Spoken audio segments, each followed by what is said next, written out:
بسم اللہ الرحمن الرحیم۔ السلام علیکم ورحمۃ اللہ وبرکاتہ۔ آج حضور صلی اللہ علیہ وسلم کی ولادت، خاندان اور پرورش کے بارے میں آپ حضرات کو بتانا چاہتا ہوں، لیکن بتانے سے پہلے آپ کی خدمت میں ہم گزارش کریں گے کہ اگر آپ ہمارے چینل پہ پہلی بار آئے ہوئے ہیں تو ہمارے چینل کو سبسکرائب ضرور کریں، اور ہو سکے تو شیئر کریں، لائک کریں اور رہنمائی کے لیے کمنٹ بھی کریں۔ رسول اللہ صلی اللہ علیہ وسلم کی پیدائش عرب کے مشہور اور عزت دار خاندان قریش میں ماہ ربیع الاول پیر کے دن مکہ میں ہوئی۔ آپ کے والد کا نام عبداللہ تھا، جن کا انتقال آپ کی پیدائش سے پہلے ہی ہو گیا تھا۔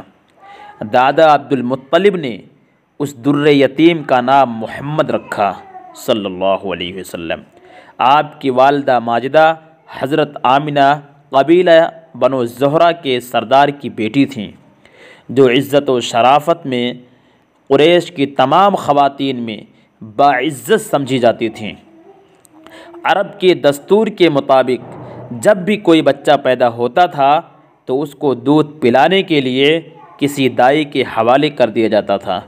اسی طرح آپ کی پرورش بھی قبیلہ بنو سعد میں حضرت حلیمہ سعدیہ رضی اللہ تعالی عنہا کے یہاں تقریباً 4 سال ہوئی۔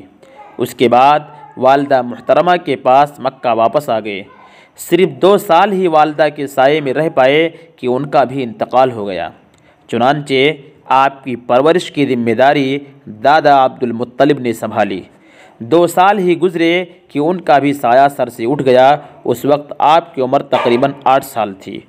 پھر آپ کی دیکھ بھال اور پرورش کی ذمہ داری حقیقی چچا ابو طالب کی سر آئی۔